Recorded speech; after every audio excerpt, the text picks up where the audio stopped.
Internacional de Collage, Paste Up, que se realizó en la Ciudad de México, el primer Festival Internacional de Collage. Y esta portada, pues, nos hizo favor de proporcionárnosla para el evento Ari Collage. Y en la segunda portada que tenemos como cobertura, como tema de cobertura, tuvimos el Abierto Mexicano de Diseño, que también, bueno, fue un evento de varias semanas donde participó también la Universidad de la Comunicación y en la que tenemos pues la oportunidad de compilar una serie de entrevistas con directoras y directores de museos que participaron en este Abierto Mexicano de Diseño. Está la directora del Franz Mayer, Alejandra de la Paz, está Carmen Gaitán, directora del MUNAL, está Walter Westerly, director del Museo de Arte Popular. El tema del Abierto Mexicano de Diseño, que fue el tema de lo popular, pues obviamente permitió hacer todo este tipo de participaciones. La directora del Laboratorio Arte Alameda, la directora de colecciones del Museo Dolores Olmedo, en fin, van a encontrar una gama diversa de artículos en la publicación. Y nuestro más reciente número que sacamos en marzo, Antidogma número 3, que hace un examen sobre la perspectiva de género en el arte y en la cultura. Y aquí mismo, pues hemos tenido oportunidad también de tener entrevistas con diversas personalidades del mundo del arte y la cultura, donde está Mónica Mayer, por ejemplo, Lorena Wolfer también, Ana Francis Moore, que habla desde Las Reinas Chulas y toda la cuestión del cabaret, cómo desde el arte la perspectiva de género se puede evidenciar. Está también, obviamente, una entrevista que le hicimos a Roxana Velázquez, ya la puse aquí en el chat para todas aquellas personas que quieran visitar nuestro canal de YouTube y escuchar esta entrevista donde tuvimos oportunidad de conocer todo lo que hace Roxana, bueno, todo no, parte, porque hace un montón de cosas, pero parte de lo que hace Roxana en el San Diego Museum of Art para darle luz a este gran museo y para darle vida a este gran museo, en el cual este año, en el mes de agosto, va a cumplir ya 10 años de dirigirlo. Entonces, está esta entrevista también en el chat de ahora, de esta plática, y también en este chat tenemos el ISU del número 3 para aquellas personas que lo quieran consultar en línea, pueden copiar el vínculo y consultarlo. También les comentamos que nos agradaría muchísimo que nos manden correos electrónicos. Nuestro correo electrónico es antidogma.mx@gmail.com y les invitamos también a visitarnos en nuestras redes, que están también en su pantalla, en Facebook, Twitter e Instagram. Nos pueden encontrar como antidogma.mx y nuestro canal de YouTube, que es Revista Antidogma. Y obviamente, pues para hablarles de lo que está sucediendo en este momento, nosotros sacamos la publicación muy felices el día 6 de marzo y en los pocos días subsecuentes, todos nuestros centros de distribución cerraron. Nuestros centros de distribución, pues son museos, galerías, centros culturales, teatros, etcétera. Y pues nos quedamos un poco frustradas pensando, ¿y ahora qué vamos a hacer? ¿Cómo vamos a hacer para que 10,000 ejemplares de nuestra publicación puedan llegar a sus hogares? Entonces aquí hicimos mancuerna con diversas personas, empresas, con gente que nos está apoyando a entregarles la revista. Y bueno, sepan ustedes que ahora si realizan una compra en línea, en Editorial Porrúa, por ejemplo, Editorial Porrúa va a estar repartiendo el ejemplar de Antidogma de manera gratuita, obviamente, con cada compra que se le haga a la librería. Obviamente, pues hasta agotar existencias que tienen ellos, las hemos repartido en varios lugares. Tenemos también a Marín Mezcal, que pues ya viene el Día del Padre, así que si quieren aprovechar la situación, pues ellos también les van a vender un mezcalito muy rico y la revista se les entrega también junto con cada entrega a domicilio que hagan. Verde Santa María, que es también un huerto orgánico que se ha sumado a esta tarea de ver por la cultura, está entregando la publicación. Come, que es distribución de alimentos de muy buena calidad, también están ahí. Está la burguesa, que les recomendamos ampliamente que se compren una hamburguesa, no se asusten, no les va a llegar a su casa toda apachurrada y demás, no, se las llevan deconstruida, entonces ustedes ya la pueden armar. El restaurante El Parnita en la Condesa también está repartiendo las revistas con las entregas a domicilio. Azar, que es comida de la India y libanesa, muy rica por ciento. Black Yaca, que está entregando pedidos de mezcales también artesanales y de diversos alimentos artesanales. Paulina Flores Diseño, que entrega pedidos de arreglos florales. Ella también se suma, ella es una exalumna de la Universidad de la Comunicación y también se suma para estas entregas. En Valle de Bravo estamos ya también en 3 lugares, Humo, Miss Bowls y La Verbena, están entregando la publicación. Y La Morra Cevichería, que entrega pedidos de ceviches deliciosos los sábados, así que podrán hacer sus pedidos también. Entonces, pues esto es más o menos la manera en la que hemos logrado pues llegar a todos sus hogares.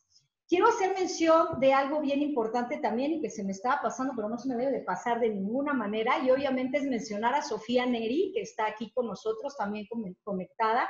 Sofía Neri nos hizo favor de escribir el texto sobre la entrevista de Roxana Velázquez en la publicación en el número 3, y bueno, pues obviamente yo les invito a que lean el artículo, a que vean también la entrevista que nos dio Roxana, bueno, sin mayor preámbulo voy a ceder la palabra a Adriana Martínez, que les va a hablar un poquito de la panorámica de la plática del día de hoy. Pues, ¿qué tal? Buenas noches. Muchas gracias por estar aquí reunidos en esta noche de viernes. Espero que nos acompañen a gusto desde casa, claro está, con un vino, sería todavía ideal. Y bueno, yo quiero hacer breve introducción, básicamente para enfocarme en 3 ideas. La primera, la idea de crisis, que pues claramente es un término que hoy por hoy sale en todas nuestras conversaciones, lamentablemente, pero claramente apuntar también a que una crisis es siempre un momento de oportunidad, ¿no? Y evidentemente estamos hablando de una crisis planetaria, como bien nos apuntaban en alguno de los comentarios, en donde además estamos pasando por un periodo, pues, en todo sentido extraño. Apuntaba ayer una filósofa mexicana, Tatiana Espinaza, que hay una suerte de orfandad en varios ámbitos, ¿no? Uno de los cuales más está pesando es la orfandad ante la ciencia, en donde la ciencia como bastión del conocimiento y aparentemente de pues, la resolución de problemas, de pronto se está quedando corta cuando sale este fenómeno invisible que pues, nos embate de una manera tan fuerte y ante la que la ciencia pues, está tardando en encontrar soluciones. Por otro lado está también esta orfandad que es franca en todos los esquinas del mundo, que es la orfandad económica, porque claramente estamos viviendo bajo una lógica de globalización y demás, en donde la economía está al centro de todo, pero a la economía pues se le olvidó que de pronto claramente los seres humanos somos esenciales, ¿no? Y si estamos un porcentaje elevadísimo encerrados en casa, pues esa economía también tiene necesariamente que reconfigurarse, replantearse, etcétera. Y una tercera orfandad a la que apuntaría yo, y que es muy fuerte, es a una orfandad sistémica, en donde incluso lo que estamos cuestionando es la noción del Estado, y es esta lógica organizacional del sistema Estado-Nación que arrojó la modernidad y bajo el cual, pues hoy por hoy, incluso los estados se encuentran rebasados, ¿no? ¿Por qué? Porque son, en teoría, un estado es el garante de la seguridad de sus ciudadanos y claramente con esta pandemia también, pues queda en entredicho la labor de dicha instancia, ¿no? Entonces, pues con todo esto, de alguna manera estamos viendo y sabiendo que es algo que viene además de más tiempo atrás, que sí estamos en una suerte de derrumbe, diría yo, de un sistema moderno occidental ante el cual nos estamos viendo obligados a replantear y a configurar nuevos paradigmas, ¿no? Entonces estamos en ese momento que muchos han denominado momento bisagra en la historia y claramente, como apunté en un principio, pues eso, es un momento de oportunidades, pero también de desafíos, ¿no? Y pues en esa lógica comentar que claramente el museo en tanto institución pues no se ha visto, o sea, no ha no se ha visto librado de esta crisis, sino que también ha atravesado por ella pues de maneras muy diferentes. Incluso una reciente encuesta del ICOM arroja que alrededor del 13% de los museos del mundo a lo mejor no logran reabrirse, ¿no?, tras esta pandemia, lo cual pues sin lugar a duda es algo penoso, pero que pues nos pone a pensar. Entonces, la segunda idea que yo quiero nada más apuntalar aquí es una breve historia de qué es el museo, de dónde surge y un poco su devenir. Claramente sabemos que etimológicamente viene del griego museion, que era este espacio o templo dedicado a las musas, esas figuras inspiradoras del arte y la música, ¿no? Y era desde sus inicios, pues eso, un lugar concebido para el estudio, para la investigación, y es muy interesante porque de alguna manera podemos encontrar un paralelo con la misión o la vocación del liceo aristotélico, ¿no? Eran estos espacios donde pues los ciudadanos se reunían a discutir estas grandes ideas, siempre evocando este contacto con la divinidad que representaban estas figuras femeninas que eran las musas, ¿no? Ahora, como primer museo, historiográficamente hablando, se reconoce uno que data del 280 a.C., en época de Ptolomeo I, en Alejandría, ¿no? Y en el periodo helenístico, en donde se conformó una suerte de centro cultural apabullante, que claramente nos remite a la biblioteca de Alejandría, y en donde también existía un recinto así llamado Museion con todas sus letras, ¿no? Pero todos sabemos el lamentable desenlace de ese recinto que acabó siendo quemado, pero digamos, exaltar también ya estos apuntes por rescatar eso que era el bien, los bienes, digamos, que se consideraban dignos de ser pasados hacia la posteridad y de ser resguardados y de ser valorados. ¿Por qué? Porque representaban pues lo más valioso de la humanidad, no solo en aspecto matérico, sino también en el aspecto del saber, ¿no? Los conocimientos, etc. Ahora bien, sabemos que, bueno, viene la época griega, luego pasamos a la era romana, y además también hablar de museo necesariamente nos invita a hablar de este desarrollo paralelo de la noción de arte, claramente, ¿no?, que se iba desarrollando, y sabemos que en la Roma, si bien no existen museos como tal, el arte se desarrolla siempre ligado al poder, a los grandes emperadores, también para honrar a las deidades, etcétera, o ligados también a las clases altas. Entonces, vemos que empiezan a haber estas plazas públicas con esculturas, etcétera. Siempre, pues eso, ¿por qué? Porque se dan cuenta de que todas estas manifestaciones claramente construyen narrativas, generan identidad y todo lo que pues sabemos, ¿no? Se cae el Imperio Romano, viene este periodo de así llamado oscurantismo, que yo lo pondría con muchas comillas, claro está. ¿Y por qué? Porque la Edad Media es un momento clave también en el desarrollo del arte, puesto que es entonces que surge el coleccionismo, ¿no? Un incipiente coleccionismo, pero además atravesado por una lógica eclesiástica, por este nuevo orden que era el de los feudos o reinos, y digamos, ahí lo que se buscaba era también albergar las reliquias, y entonces en torno a ello empiezan a fundarse toda una serie de lógicas, como era el peregrinaje para ir a visitar cierto lugar y reconocer o venerar, etcétera, ¿no?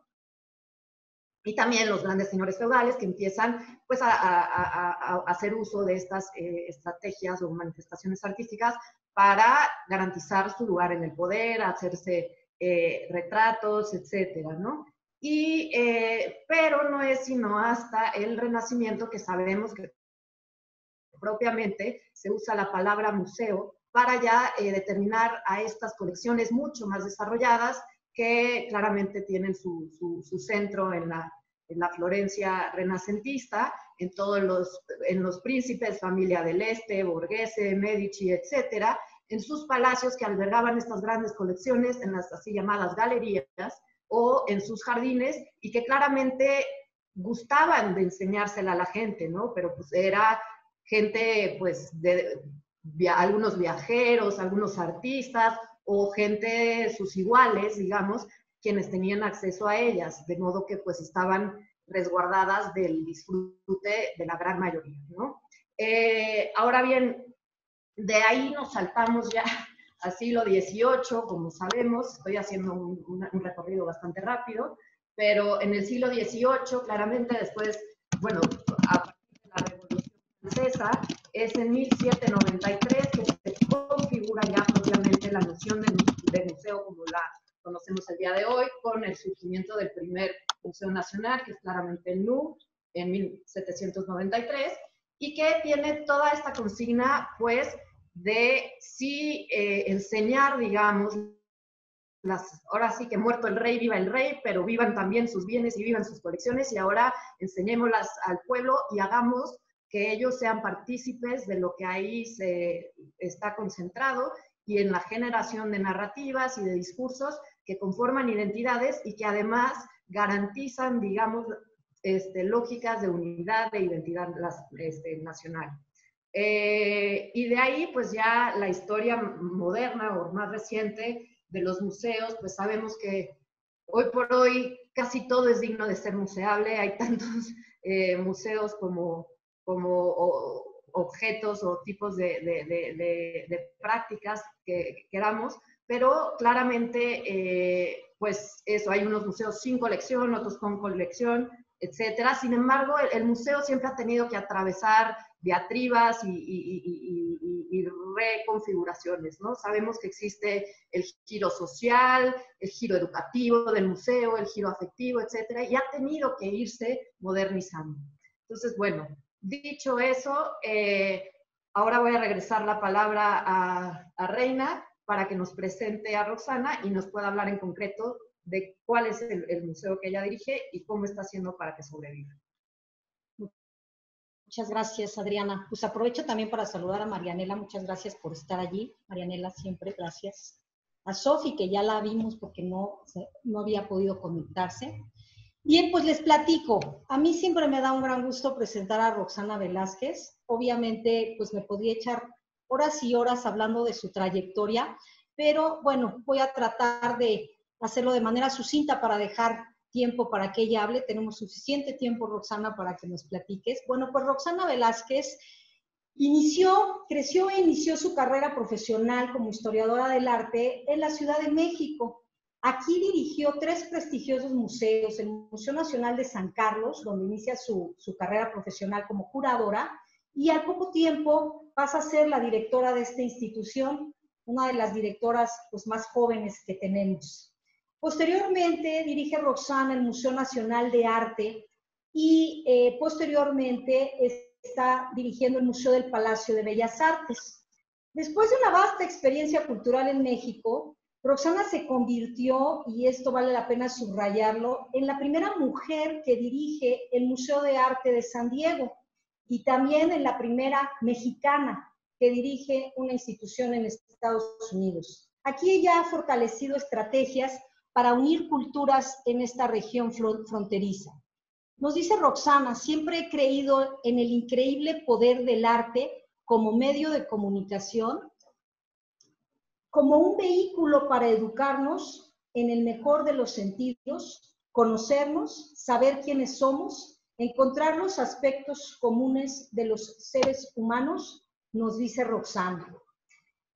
Vale la pena también mencionar que en estas instituciones donde Roxana trabajó, pues ella ha traído exposiciones como Goya, ella celebró el centenario de Frida Kahlo en el Museo del Palacio de Bellas Artes, exposiciones como Espejismos del Medio Oriente, por ejemplo. En fin, es una vasta cantidad de exposiciones que Roxana ha dirigido, ¿no? Ella tiene una trayectoria impresionante y bueno, pues yo voy a detenerme ahí, Roxana, porque creo que lo más importante es que tú puedas platicarnos esta experiencia que has tenido tú como directora del Museo de Arte de San Diego, de enfrentar esta situación, una pandemia mundial, y pues que nos platiques desde tus zapatos, qué pasa al dirigir una institución como el Museo de Arte de San Diego. Te cedemos la palabra, Rox, si puedes abrir tu micrófono. gracias, Adriana, Reina, muchísimas gracias por esta invitación. Es sin duda un verdadero placer estar con todos ustedes. Muchos, obviamente, les mando muy, muy afectuosos saludos, con muchos he convivido en México, ya son muchos años, como han oído, a eso se debe ese currículum que describe, son demasiados años ya trabajando para el arte y la cultura, pero efectivamente quise empezar por qué está sucediendo hoy. Adriana, gracias por hacer ese recorrido de la historia de los museos, obviamente del fin de un museo, cuál era originalmente.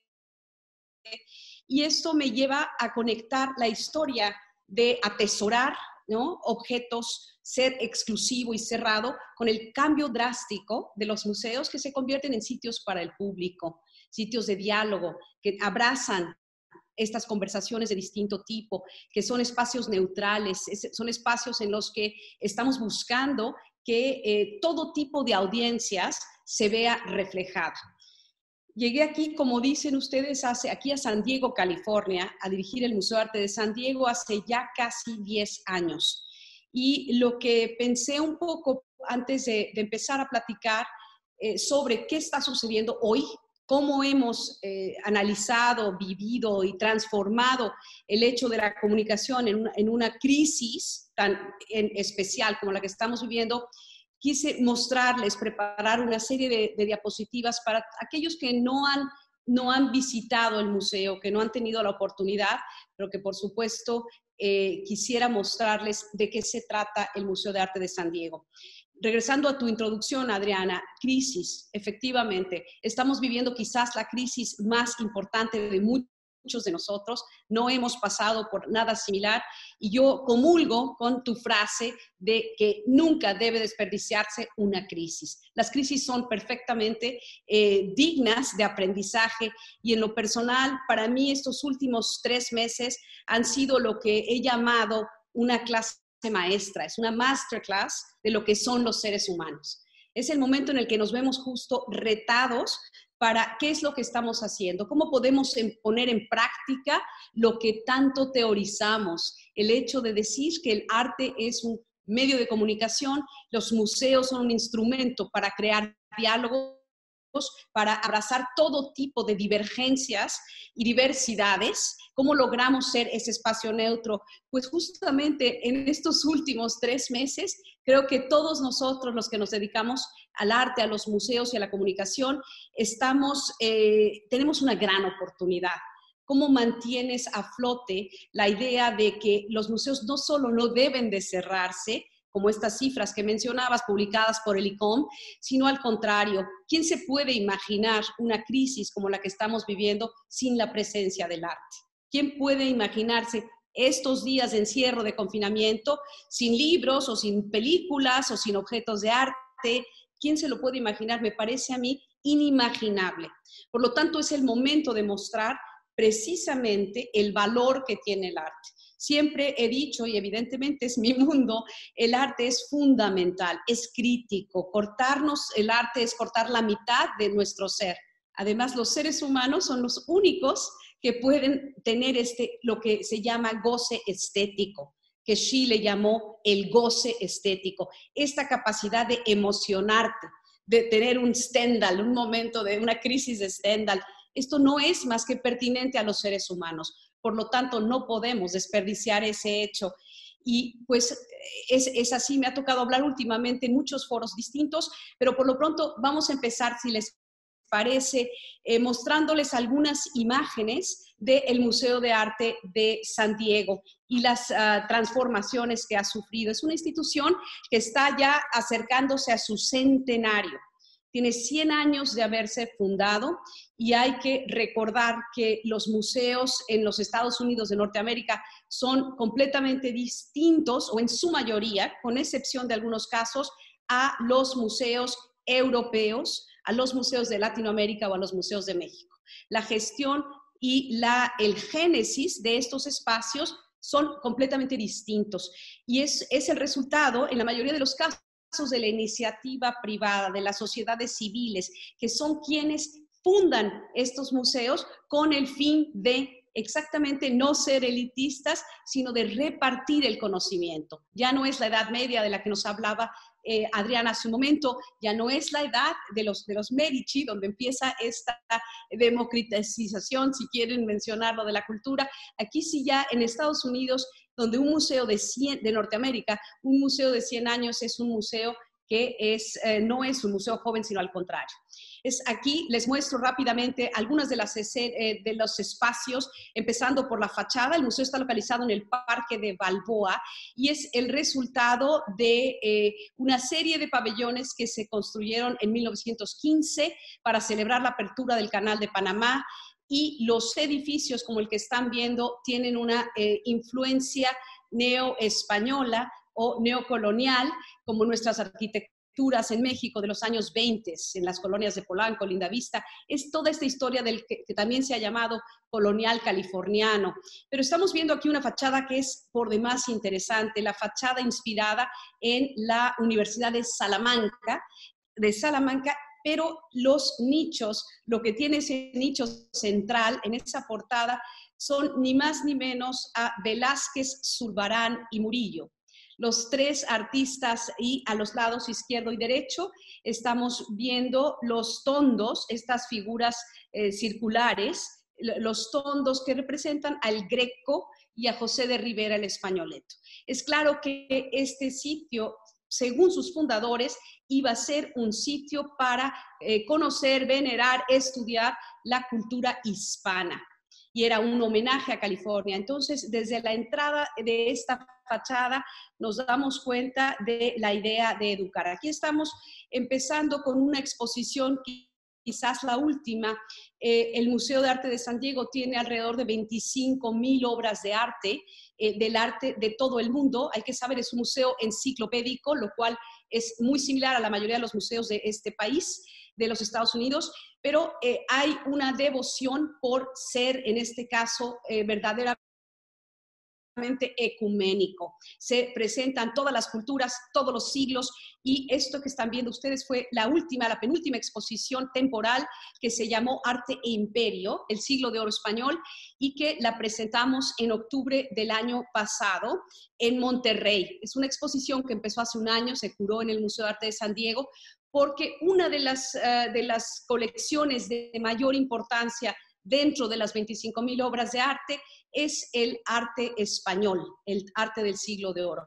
Es quizás, junto con la Hispanic Society de Nueva York, la colección más importante de arte español fuera de la península ibérica, con obras del Greco, de Zurbarán, de Murillo, etcétera, etcétera, Goya incluido. Están viendo aquí esta exposición con una curaduría realizada desde el Museo de San Diego, y tuvimos el gran privilegio de contar con el préstamo del Museo Nacional de Historia, y trajimos por vez primera la Sor Juana, que están viendo allí, de Cabrera, que por supuesto nos dio pie para hacer muchísimas conversaciones. Otras de las salas permanentes del museo, expresionismo alemán, otro de los conjuntos muy importantes de la colección.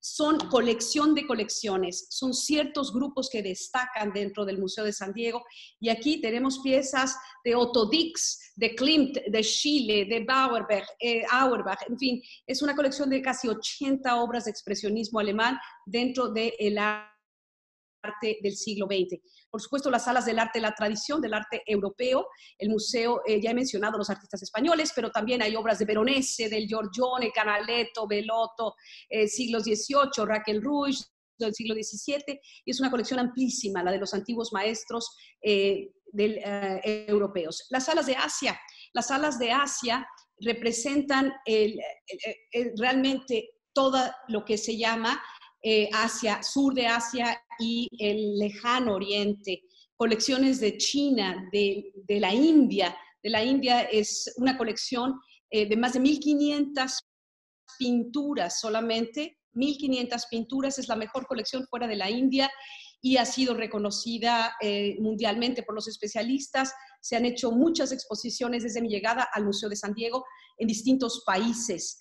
tuvimos la oportunidad de trabajar en Quebec, en el Museo Thyssen de Madrid, en el Museo de Antropología, Reina, contigo, que fue una verdadera maravilla llevar a México me parece que era el 2014, 2015, esta exposición de la pintura de la India. Pero aquí están viendo, para que tengan un poco una idea, las salas dedicadas al arte de China en específico, las salas dedicadas al arte budista. Es realmente un privilegio poder tener todos los días esta conversación con tantas culturas, con tantos curadores. Es realmente un goce y un aprendizaje, que es lo que tratamos de comunicar, obviamente, con las distintas audiencias. Importantísimo pensar que en la cabeza de los que trabajamos en el museo está el dirigirte concretamente a esta variedad de audiencias. Una exposición temporal de Louis Kahn, del gran arquitecto, para que se vea un poco la diferencia de exposiciones que suceden constantemente desde hace ya unos años, y proyectos educativos como este llamado bóvedas visibles o bodegas visibles, en el que decidimos exhibir en estos pseudoplaneros algunos ejemplos de las obras más destacadas sobre papel y que normalmente no se podían exhibir. Grabados de la tradición, desde Durero, Rembrandt, Weenix, hasta, por supuesto, nuestra gran colección de grabados japoneses, no solo ukiyo-e, sino distintas variedades. Tenemos más de 1000 de estas piezas del siglo XVIII, y a la izquierda las piezas de la India. Pero básicamente era sacar estas piezas que no se pueden exhibir por su condición propia. Exposiciones, por supuesto, con Latinoamérica son también constantes. Esta fue la exposición de maestros modernos de la colección Pérez Simón, en donde fuimos parte de un proyecto organizado por la Getty. Tienen ahí, bueno, Botero, Marrayo, Ricardo Martínez, Eusebio Rivera y Frida Kahlo, y se crean todos estos diálogos por medio de los especialistas, los simposios, las series de películas, y arropamos cada proyecto. No solamente artistas tan conocidos como los que he mencionado, sino también tenemos un gran espacio dedicado al arte contemporáneo, el arte de la tradición, como en contraposición del arte de la tradición. Tenemos, por ejemplo, diálogos con artistas como Tim Shaw, que es un artista irlandés cuya obra ha estado en la Tate y que es muy conocido en Europa, pero que nunca había exhibido en Estados Unidos, y estamos haciendo estas exposiciones groundbreaking para Estados Unidos por el grupo de curadores que forman parte del equipo de San Diego. Se llama Beyond Reason. Fue una exposición extraordinaria en la que el artista recrea un ataque terrorista que él fue testigo a los 6 años, y con una serie de instalaciones menciona, por ejemplo, y se cuestiona y nos cuestiona qué es esto del terrorismo. Lo mismo la inteligencia artificial, después en fin, una serie de instalaciones, los secuestros, las injusticias sociales.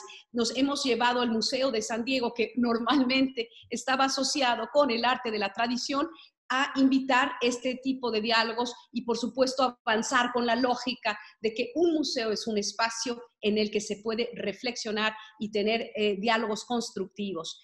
También el Museo de San Diego, que es el espacio más grande en la plaza, en el centro de la ciudad, creó programas en los últimos años como este, que se llama San Diego Museum of Art Plus. La idea era una colaboración constante con la ópera, la sinfónica, el ballet, la sinfónica juvenil, las universidades, y continuar constantemente teniendo conciertos. Por ejemplo, aquí tenemos músicos de la sinfónica que hacen respuesta a esta obra hermosísima de Zurbarán.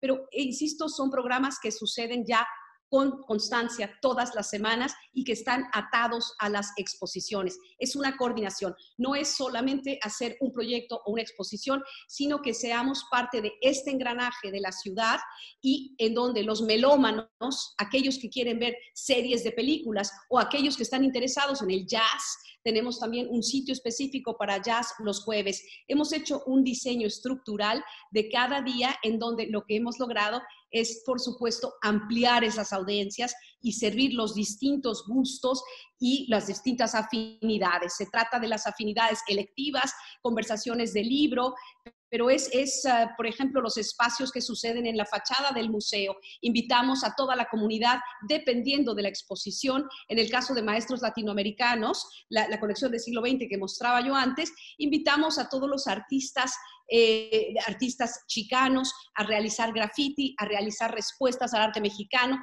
y tuvimos, por un ejemplo, 1,500 personas en las salas del museo, en las escaleras, perdón, del museo. Pero si el tema es la India, es el Diwali, es el Festival de las Luces, hablamos con las comunidades de la India, las comunidades persas. Hay que recordar que San Diego, California, por supuesto, pero San Diego es un sitio multicultural. Nuestro lenguaje no es ya solamente concentrarnos en una lectura cronológica del arte, o si somos el Museo de Arte Moderno o el Museo del Arte Mexicano. Se trata de hacer algo transversal en donde la comunidad persa, como un ejemplo, hace su Meregan, su festival persa, en el Museo de San Diego. Y lo mismo, el grito, en septiembre, por parte del Consulado Mexicano, se celebra aquí. Es muy importante para mí, para la colección, para la naturaleza del espacio, poder tener esa presencia global y esa presencia que nos permite crear estos diálogos. Bueno, aquí tengo un poco se adelantó estas imágenes. Es que sigues un poco los programas que siguen. Ana de Alvear, una gran artista de Cuenca, que hace esta serie de las galaxias y estudiando cómo estamos afectando los medios ambientales. Estos son dibujos. Después, exposiciones de fotografía, lo mismo, donde vamos a ver obras de Cartier-Bresson o de Eisenstadt. La colección de fotografía, por ejemplo, de San Diego, del museo, ya lleva más de 3,500 fotografías, y nos preparamos para recibir este proyecto que se llama de Cranach, Tiziano y Veronese. Entonces es una combinación, insisto, entre siglos, pedazos de espacios, diálogos y lo mismo simposios. Aquí están viendo ustedes, por supuesto, la diversidad, que es lo que me interesaba un poco mostrarles. Bueno, ¿qué sucede? ¿Cómo operamos? Básicamente, ¿cómo juntamos fondos para operar? ¿Cuál es la organización de un museo americano? ¿Cuál es la diferencia con los museos europeos o los museos latinoamericanos?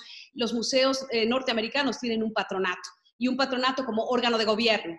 Es un patronato que decide la normatividad, y es quien rige y vigila los fideicomisos y las economías de una institución. Tiene mucho que ver con corporaciones, con iniciativa privada, pero también tenemos que tener esta presencia de fondos que son estatales o federales. Por ejemplo, federales, me refiero a National Endowment of the Arts o National Endowment for the Humanities, o estatales de la California Association and Communities, pero son mínimos. Hay que hacer una gran diferencia. La mayoría de los fondos, es decir, los fondos de nivel federal o estatal, público, que ayudan al museo, que apoyan en esto, ni siquiera llegan a ser el 20% de una operación.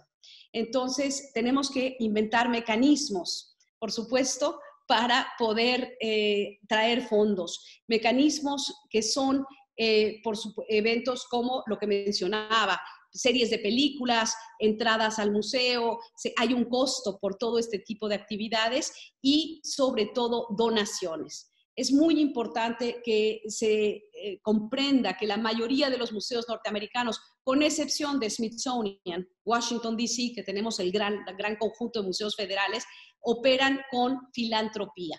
Esto es la donación de individuos que lo mismo crearon los museos en sus inicios y son quienes donan, por supuesto, con incentivos fiscales que están bien establecidos, con reglas de juego que están desde sus orígenes, pero hay que, de todas formas, estar trabajando con ellos. No es un asunto fácil. Me encuentro con muchas pláticas de México, de otros países, en el que me dicen, es que allí todo el mundo aporta, pero tienen que recordar que Estados Unidos tiene una gran cantidad de non-for-profits, de charities que se llaman, y todo el mundo, la ópera, la sinfónica, los hospitales, las universidades, están viviendo con el mismo modelo.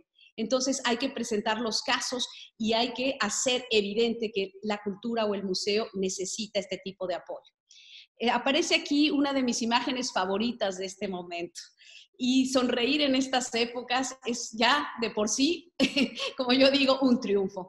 Tener la capacidad de sonreír cuando nos avisan en un 14 de marzo que hay que cerrar todos los museos y que no puede venir nadie a trabajar y viene una orden estatal. Pero más que la orden estatal, estamos viendo lo que sucedió en China, lo que sucedió en Francia, lo que pasa en España. Estamos hablando de noviembre, diciembre, enero, y ese proceso cómo se va dando.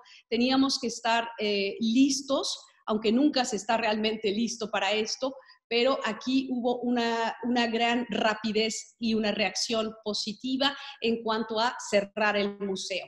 Esta imagen es la pequeña pastora de William Adolphe Bouguereau, el gran artista pompier francés, muy importante y multipremiado durante su vida y después, por supuesto, criticado y olvidado tras el surgimiento de las vanguardias del siglo XX, pero la hemos puesto como il faut, como debía de estar, para expresar esta tranquilidad de que estamos conscientes de que hay que tomar ciertas previsiones, precauciones. Lo más importante, como decías, Adriana, y me gustó mucho tu introducción porque efectivamente es cómo aprovechamos este momento para que un equipo de 140 personas que trabajamos en el Museo de Arte de San Diego pueda tener la tranquilidad y la capacidad de aparecer con ideas creativas, de hacer, yo les decía a mi equipo, este es el momento en el que quiero escuchar ideas, pero sobre todo que no nos arrepintamos ya que regresamos a trabajar. Vamos a estar quizás guardados un mes, 2 meses. Acuérdense, empezamos el 15 de marzo, o sea que esto ha continuado, pero han creado imágenes como esta que acaban de ver ustedes. Pero también empezamos con lo que todos ustedes han escuchado, porque ahora todos los museos lo han hecho, que es el famoso museo virtual, el museo en línea. Hicimos distintas actividades, estamos haciendo constantemente una página de internet, unas plataformas que se han llenado de programas, de proyectos, y empezamos hace ya bastante tiempo con esa plataforma, con esa realidad virtual. Nuestro museo está todo en línea, hay capacidad, si ustedes bajan el app de San Diego Museum of Art, es gratuito y pueden recorrer las salas, hay recorridos virtuales, hay diálogos. Teníamos ya eso hace 5 años, distintas modalidades. Entonces, lo único que hicimos fue alimentar, por supuesto, la presencia virtual y empezamos con esto que habrán visto mucho, muy temprano en marzo, con invitar al público a vestirse y replicar o jugar con las imágenes icónicas del museo. No sé si se puede ver a Diego Rivera ahí a la derecha, pero lo menciono, por supuesto, con mucho cariño. Diego Rivera, las manos del Dr. Moore, esa obra que se pintó para un cardiólogo en Los Ángeles y que es parte de nuestro museo desde los años 50. También tenemos las piezas que se llama Un Minuto. ¿Cuánto quieren saber de una obra? ¿De quién hemos hablado solamente en este momento? De Toulouse-Lautrec, de Bellotto, de Sánchez-Cotán.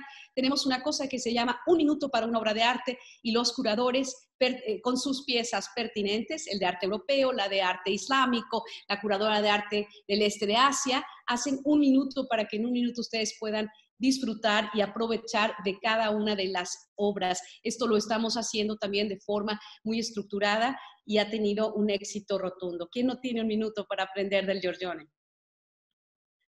Tenemos este ejemplo diseñado por el propio equipo, lo cual creo que es fundamental, darles alas a los equipos para que ellos sean quienes escriben y publiquen, por supuesto, todas estas ideas, hasta actividades de distinta índole. Ahí está un libro que publicamos, un libro infantil que se llamaba Mitos, Ángeles y Mascaradas. Ahora que estamos hablando de mascaradas y de máscaras, un poco a divertirnos con los públicos, que son, en fin, talleres desde manualidades hasta el gran ejemplo de la creatividad artesanal, manual, que les va a llamar la atención y que quería yo mencionarlo aquí.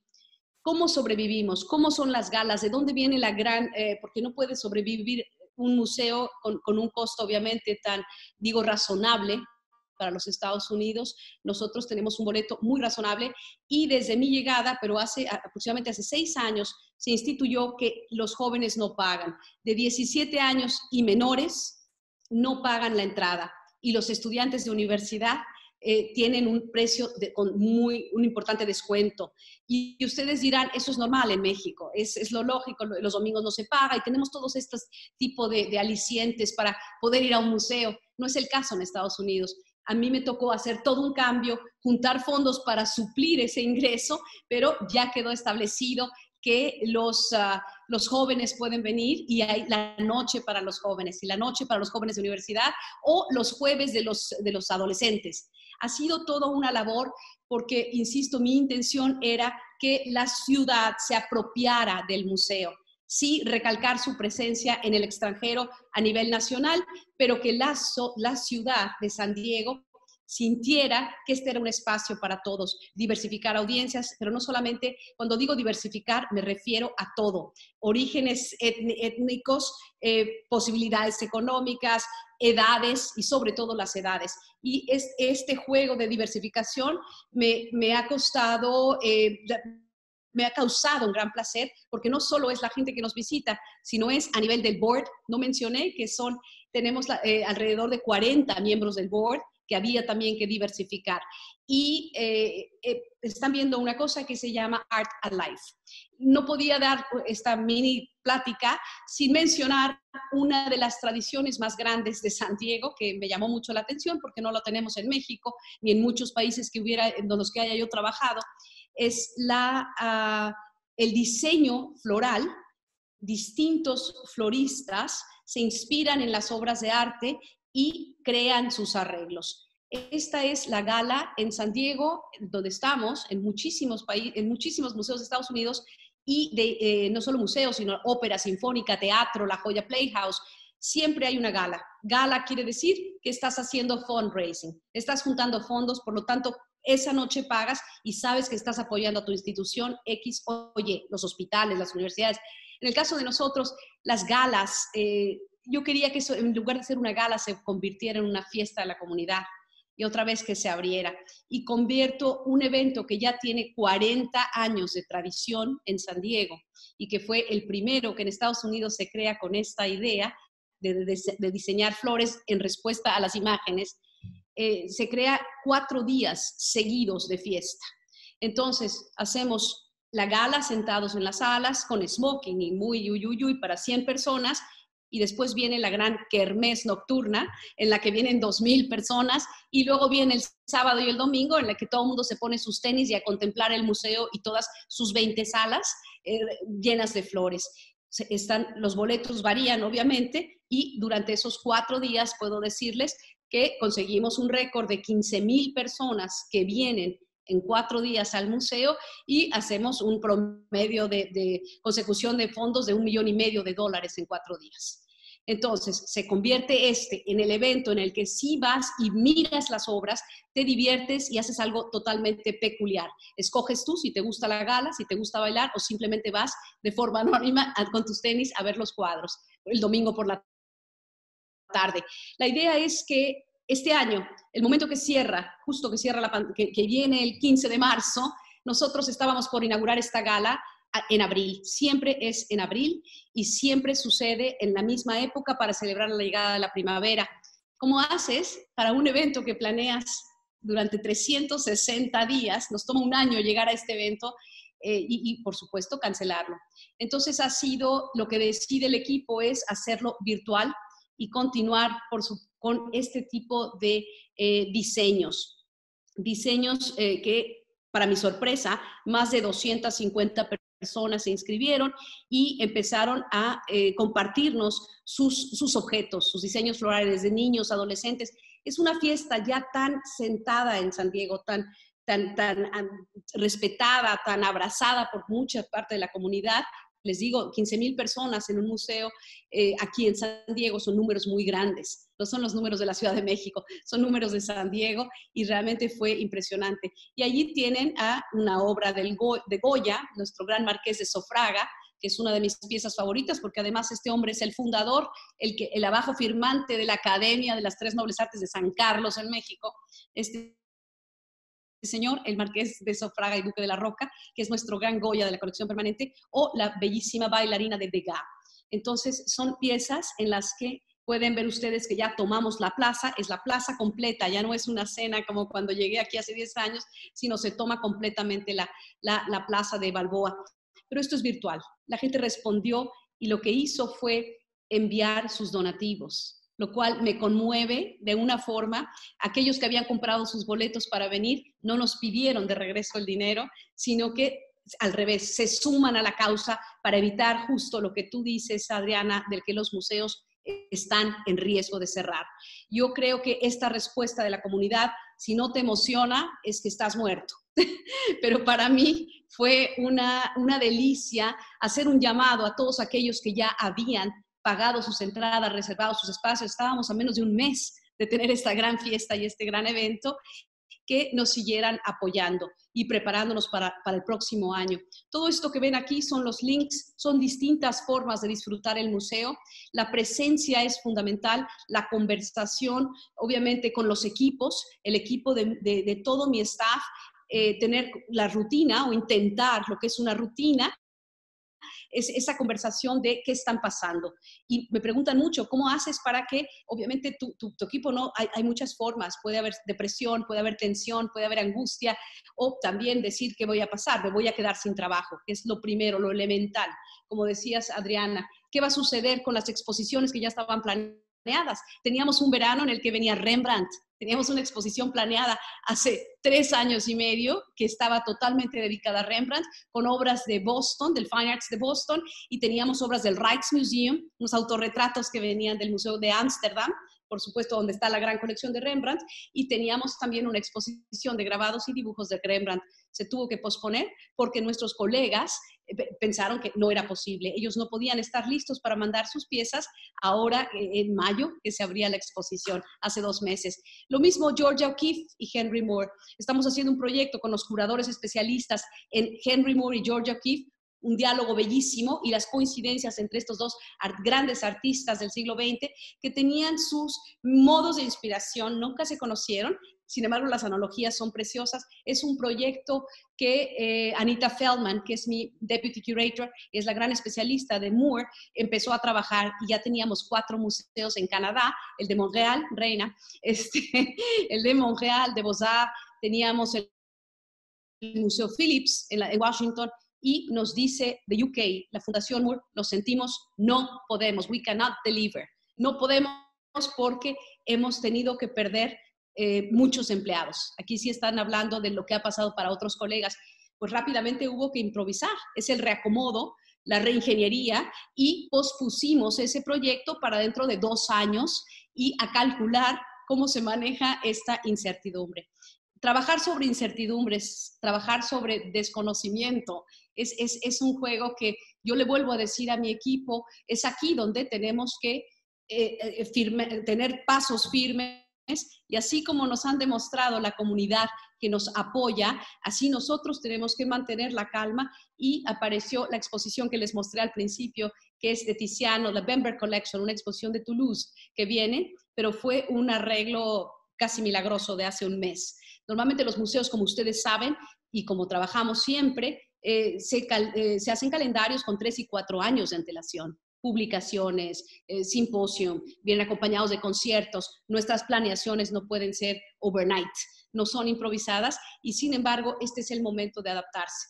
Y comentarles simplemente que, pues, que ha sido un goce total estar aquí 10 años, ver los resultados, ver el proyecto de adquisiciones. El museo ha adquirido piezas de excepción estos últimos años, piezas tan importantes como Lucas Cranach o como John Singer Sargent, y esto ha sido el despertar de un sitio que históricamente es muy importante, pero que le hacía falta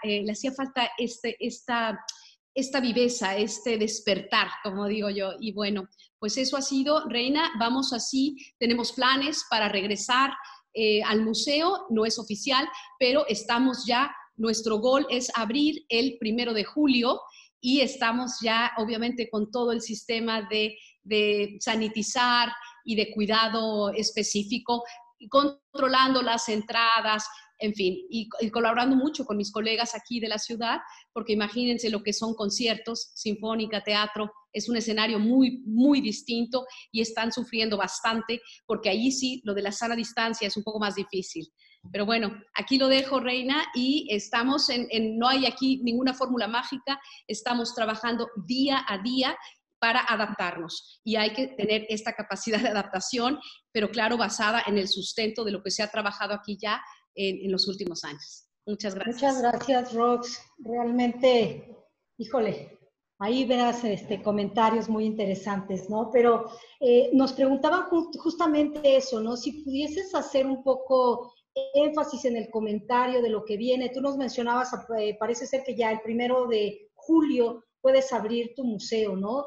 Y eso exactamente, ¿cómo planeas esta estrategia de apertura cuando pues evidentemente todo esto es nuevo? Es decir, no hay un precedente para decir, claro, vamos a poner el protocolo de sanitización B43, no existe, ¿no? Entonces, justamente, ¿cómo haces eso para que en un momento dado puedas tener establecidos estos protocolos de control para que la gente pues pueda tener confianza de asistir a un lugar y pues estar con seguridad, ¿no? En el sitio, y bueno, que también la gente de ahí esté protegida.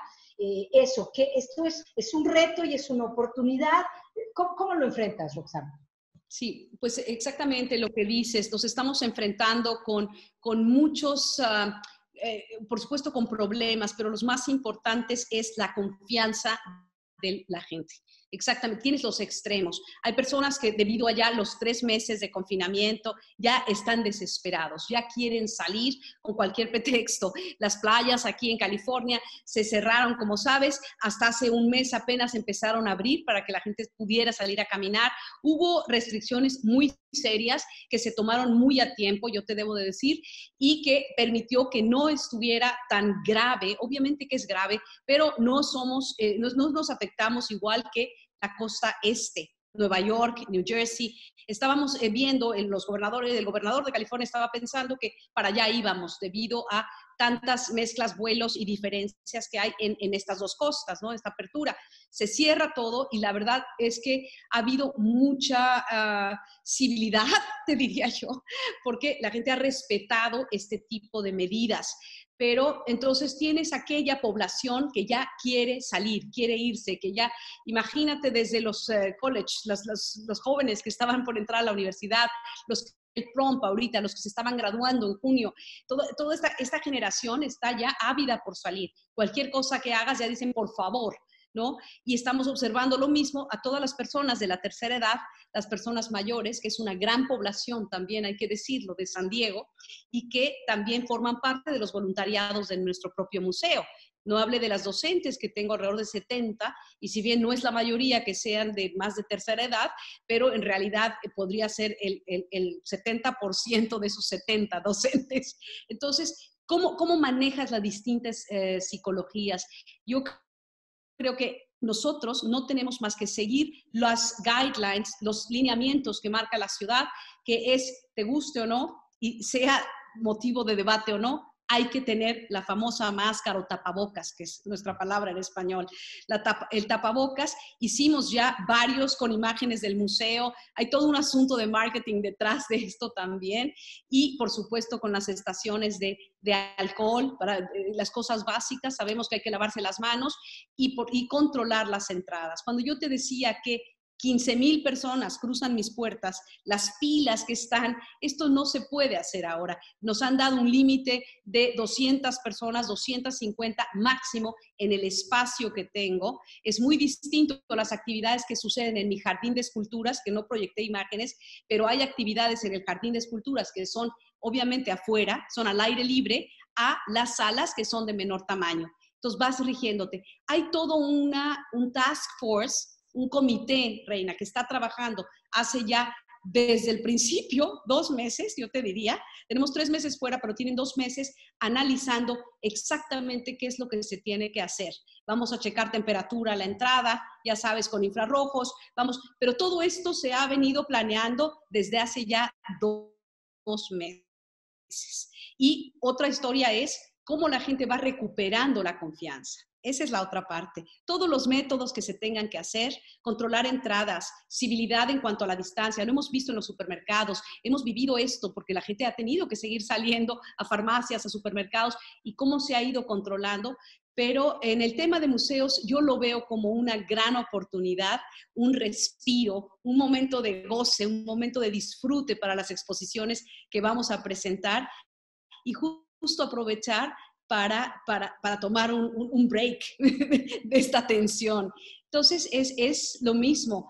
Y técnicamente, todo ordenado, siguiendo las guías de la ciudad, los horarios controlados, si tú quieres, pero por el otro lado, dar la confianza estando ahí. Ya se va sabiendo más o menos cómo está el pico, la curva, cómo se ha controlado, y para eso ya estamos casi 90 días observando esto.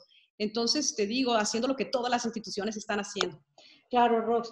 Aquí me gustaría también pues invitar a la audiencia. Yo imagino que esta gran exposición que nos has dado, ¿no? Que realmente nos hace pensar tal vez en puntos comparativos de lo que va a pasar en México, de lo que se viene para acá. Acá no hemos oído todavía para cuándo empieza a pensarse en abrir los museos. Entonces, pues eso, yo quisiera invitar a la gente que nos está escuchando, si tienen alguna pregunta, duda, comentario, queja, felicitación, lo que quieran, pues adelante.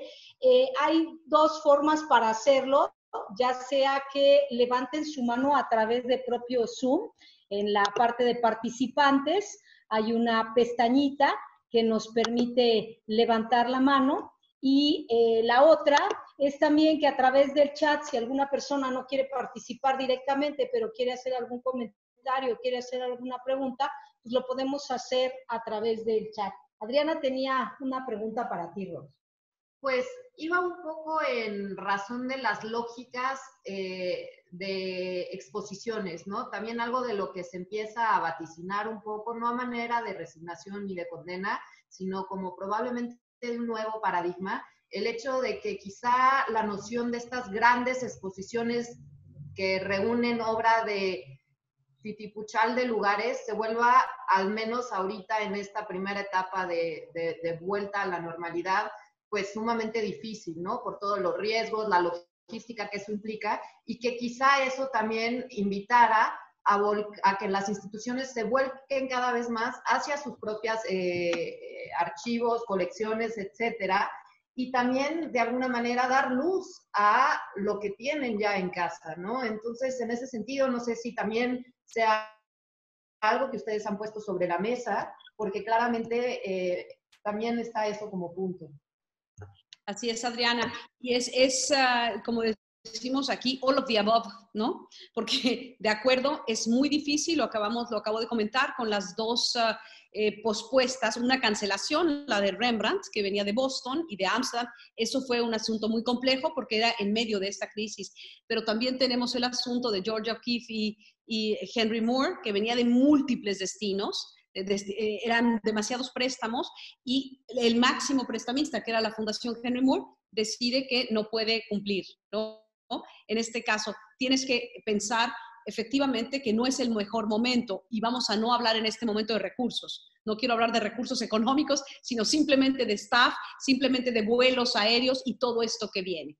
Pero el Museo de Arte de San Diego, como premisa, tiene esta combinación de exposiciones. Siempre miramos a la colección permanente, tenemos 25,000 obras, como mencionaba yo, China, Japón, papel, Toulouse-Lautrec, impresionismo francés, expresionismo alemán. Entonces, utilizamos como centro nuestra colección para investigarse, para partir de ella y hacer una magna exposición, si es el caso, o formar parte del escenario internacional. Aquí dejé de lado, porque pensé que ella es un tema muy conocido, Reina. Nosotros constantemente hacemos exposiciones que viajan por el mundo, constantemente con las obras del museo, ¿no? O hacíamos, vamos a hablar pre-COVID, ¿no? Esto es lo que teníamos, y asociaciones con otros museos, porque es la manera de, por supuesto, abatir costos, entre otras de las razones, ¿no? Pero hacer exposiciones dossier, hacer, por ejemplo, no mencioné a Colleen Smith, un artista African American, que es de Chicago, que está espectacular, una instalación que justo se instaló el 14 de marzo y que se iba a abrir y quedó cerrada. Y está inspirada en la obra de Sánchez Cotán, nuestro bodegón famosísimo, y ella se inspira en el vacío. Es una artista que toma toda la sala de retrato, la que está en la sala número 18 arriba, en la segunda planta, y ella hizo esta instalación, este pensamiento sobre el vacío que deja Sánchez Cotán. Entonces tienes una obra, un artista. Tienes las obras sobre papel, que por supuesto es revisar tu propia colección. Cuando hablo de estos números, 1,500 piezas de la India, pues habrás hecho exposiciones de 100 o 120 obras, pero hay mucho que revisar allí. Tenemos otro ejemplo, una pequeña exposición que se llama The Elephant is in the Room, que está justamente basada en la imagen de los elefantes en la pintura mogul. Entonces, ¿qué representaban? Que todo, pero esto nunca se había tomado desde esa perspectiva y es una pequeña exposición con 15 obras del museo. Entonces vamos haciendo esta mezcla. Si son las pintoras mujeres, si es la pintura clásica, si es debido a la naturaleza de nuestro museo, hacemos esta combinación. Vamos sincopando, como en la música, los tamaños. Pero evidentemente presenté una exposición de fotografía que va a estar espléndida y ya estaba programada porque era un impasse de la gran exposición de Rembrandt que venía. Rembrandt se cancela y queda la de fotografía, no que sea menos importante, pero es utilizar tus propios recursos para poder hacer esos diálogos. Entonces sí, como en todo, el secreto está en mezclar y hacer esos justos balances. Gracias, Roxana. Aquí, bueno, tenemos un poco en incógnito, pero nos acompaña nuestra querida Débora Holz, con Trilce. Y Débora Holz nos escribe, a ver si se anima a preguntártelo directamente, si abre su micro y lo pregunta, pero si no, yo con mucho gusto. Nos dice Débora, increíble trabajo, Roxana, el reto es inmenso, la estrategia virtual de sanitización, etcétera. ¿Qué pasará, nos dice, con estas cancelaciones internacionales? ¿Las vas a recorrer? ¿Las vas a mover? También nos dice aquí Adriana Palacios, gran trabajo, Roxana, gracias por tu tiempo. Te preguntan, ¿cómo se regulará esto? ¿Qué lineamientos siguen o cómo ligan lo contemporáneo con las obras clásicas que ya tienen? Digo, son como varias preguntas que te voy leyendo para que pues, tú nos des tu respuesta. ¿Cómo se ordenará el flujo con estas exposiciones tan taquilleras? Sí. Esas son las preguntas que ahora tenemos. Ok, son varias preguntas, efectivamente. Gracias, Débora, y saludos, Qué gusto verte, caramba. Ya espero verte en persona, un día de estos muy pronto, pero muchos saludos y gracias por estar aquí. Los lineamientos, repito, los lineamientos de la ciudad, somos parte de la creación de los lineamientos. Hay un grupo que se llama BPCP, que es el Balboa Park Collaboration. En el parque en donde está el Museo de Arte de San Diego hay 17 instituciones culturales y todos los directores y los CEOs nos reunimos para planear este tipo de estrategias. Esto viene sucediendo desde el día que cerramos.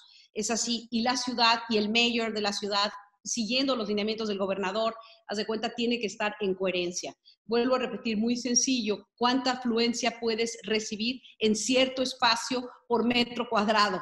Es decir, si tú eres un pequeño museo, el Museo de Fotografía o el Museo de Arte Folk, el Mingei Museum, tienes mucho menos espacio que si tienes la sala abierta donde tenemos nuestros Henry Moore, por ejemplo. Entonces tiene que ver con eso. Lo mismo, todo el mundo está siendo obligado a entrar con tapabocas. Esto es, te guste o no te guste. Todo el mundo tiene que pasar por la medición de temperatura, te guste o no te guste. O sea, hay ciertos lineamientos que van más allá, pero que fuimos parte del Task Force. Hay un Task Force que es un grupo coordinado. Aquí lo importante, como siempre, es que hay una coordinación entre todas las instituciones y con la ciudad. Esa es para la respuesta de los lineamientos de flujo. Y alguien dijo exposiciones taquilleras. Aquí todas las exposiciones, desde hace ya mucho tiempo, desde hace ya muchos años, son taquilleras. Tenemos ya una afluencia de casi 500,000 de visitantes en el Museo de San Diego al año y por lo que he trabajado toda mi carrera, no solamente en San Diego, pero desde hace mucho, es justo crear un nicho en el que tú sabes que la próxima exposición que vayas a ver, sea taquillera o no conozcas el nombre, como Colleen Smith, que los invito a buscarla, esta artista African American, porque vamos a abrirla, o Nick Phelps, no los conoces, pero los vas a ver. Todo mundo ya sabe el camino. Vamos trabajando para, si tu preferencia es el arte clásico o el arte de Asia o los grabados ukiyo-e, sabes que vas a encontrarlo. Hay un nicho para ti y es lo que yo he intentado, pero con gran seriedad, porque los creadores de este museo hicieron eso. A lo mejor no te gusta el arte Celadon de Corea, pero están las salas para eso y tú sabes, tú escoges qué tipo de visita. Y si eres un adolescente o alguien que no te gustan las visitas de la tradición, tienes todas las visitas virtuales, tenemos los iPads y la tecnología que tienes llegando al museo para hacer otro tipo de visita. Puedes estar más interesado en los marcos, si los marcos son originales o no. Ha habido un gran diseño educativo y es algo que, como empezamos la plática con Adriana, esto es para el público.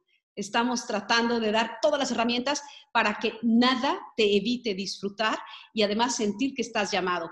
Las cédulas todas son bilingües, quería yo decir eso, que es muy importante. Estamos en la frontera con Tijuana. Esto es el principio o el fin de México, pero y el principio de Estados Unidos, si quieren. Somos una frontera. Todo el museo está en español y en inglés. Todo, no solamente las exposiciones nuevas, todas las salas. Y también tenemos en las salas de Asia, por supuesto, mandarín. Gracias, Rox. Aquí tenemos el comentario que te hace Gabriela Eugenia López. Dice, felicidades, Rox. Me encanta escuchar lo que has hecho en el Museo de Arte de San Diego. Abrazos. Después nos comenta Lisette. Felicidades, Roxana. Me encanta lo que haces en el museo. Ojalá te des una vuelta al Museo Nacional de la Revolución, donde trabajamos. Saludos.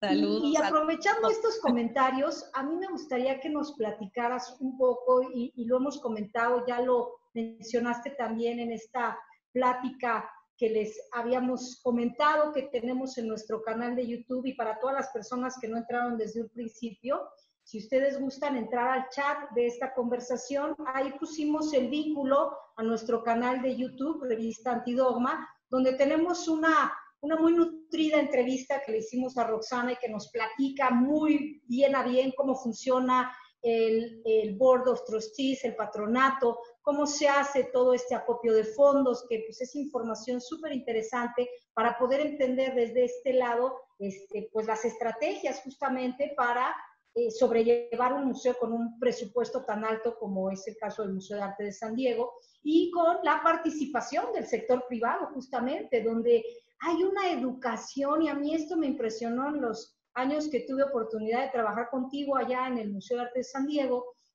y era ver cómo desde pequeñitas y pequeñitos les enseñan y les infunden esta cuestión de los donativos y de cómo hacer programas para justamente entre la colectividad poder sostener el arte y la cultura, sobre todo, ¿no? La importancia que se le da en ese sentido al arte y a la cultura.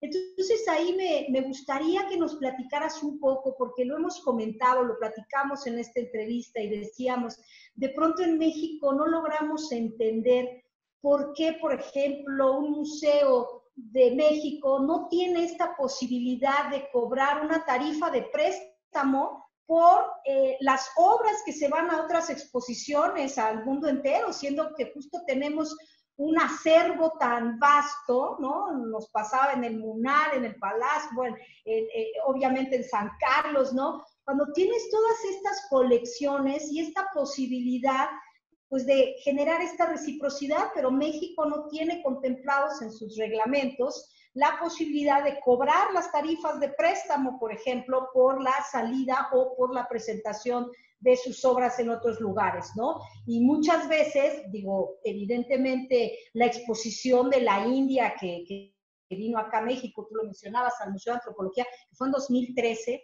y justamente esa exposición que evidentemente pues le deja fondos al museo, ¿no? La exposición la llevas al Thyssen-Bornemisza, se va también al Museo de Bellas Artes de Quebec, etcétera. Hace toda esta itinerancia, y puedes tener la obtención de fondos que en México pues no se está haciendo, ¿no? Entonces aquí a mí lo que me gustaría preguntarte es, ¿qué consejo tú podrías dar? Es decir, tú que estuviste al frente de estas administraciones de los 3 más grandes museos de Bellas Artes, ¿no? ¿Qué consejo tú podrías dar? ¿Cuál sería una opinión que tú podrías establecer sobre estas posibles vías que ahora, habida cuenta de estos grandes retos, pero insisto, hay que ver también en las oportunidades, ¿qué podrías tú aconsejar en este caso con esta correlación que podemos tener? Pues mira, por supuesto que estuve al frente de museos, como sabes, fueron 20 años de trabajar allí, no fue poco, son 2 décadas. Y sí te puedo decir que hay un gran talento en México. Yo creo que adentro de los museos hay un talento espectacular. O sea, nosotros durante mi estancia en México, que es mi formación, que obviamente eso hay que mencionarlo, hicimos lo mismo. Mandamos exposiciones a viajar a Ferrara. Rubens y su tiempo, cuando fue jurada para el Museo de San Carlos en el año 98, 99, viajó a Italia y se consiguieron fondos para eso. Las colecciones del Museo de San Carlos las llevamos a Valencia. Hizo una curaduría Pérez Sánchez. O sea, se daba esto y se cobraba un fee por llevarlas. Había este mecanismo. Te estamos hablando de mi estancia en San Carlos, que son los principios del año 2000, ¿no? Entonces, lo han hecho otros. Yo no sé por qué habría de dar consejos, quizás sería simplemente recordar que estas cosas ya han sucedido. Tenemos patronatos fabulosos que funcionaban. Yo te hablo del patronato, por supuesto, en San Carlos, el patronato en el Munal cuando estuve, la Sociedad de Amigos del Palacio de Bellas Artes, que nos tocó hacer Magritte. Si no hubiera sido por Sociedad de Amigos y donativos que conseguimos, no se hubiera podido hacer la gran exposición de René Magritte o otros proyectos como el Greco, que trajimos con la exposición de SEASEX, con la presencia de las conmemoraciones españolas, toda esta retrospectiva que vino. En fin, siempre hay que trabajar en los dos niveles. Yo creo que es la combinación, es el balance de los fondos federales, pero también las iniciativas privadas. Pero no es que es su obligación apoyar, yo creo que hay que dar los incentivos correctos para que la iniciativa privada pueda participar. Es decir, te lo menciono, aquí en Estados Unidos, todo eso está desde los orígenes. Si tú haces un donativo, tienes directamente una deducción de impuestos, porque hay una categoría que se llama charity o non-for-profit y todo un establecimiento que te permite que ese dinero se deduzca de tus impuestos año con año. Están ligados incentivos fiscales con donativos. Por otro lado, por supuesto, la generosidad, la filantropía, es algo que hay que desarrollar, pero que todos mis 20 años a mí me tocó ver esto, ejemplos menores, mayores, negociaciones de un tipo del otro. No veo por qué no va a continuar, Reina. Ya han pasado muchos años, todos los museos del mundo, habiendo trabajado en casi todos los continentes, a estas alturas ya 30 años después, te puedo decir que hay que combinar los modelos. Francia, vamos al caso de Francia, que es por excelencia el país que trabaja con fondos del Estado. Está creado el Estado para eso, o España. Ellos ya empiezan hace tiempo a cobrar fondos para crear un museo en Abu Dhabi, por ejemplo, o para enviar exposiciones a viajar, sean exposiciones del Pompidou o you name it, ¿me entiendes? De cualquier museo. O sea, se empieza, no es que vas a abandonar tu responsabilidad como Estado, la cultura tiene que estar, por supuesto, soportada por el Estado, porque es desde el inicio, es el génesis, la cultura es un derecho para todos. Esto lo hablo mucho de este lado cuando pienso en la gran diferencia de los museos americanos o los europeos o latinoamericanos, que están más cerca de los europeos que de los americanos, norteamericanos.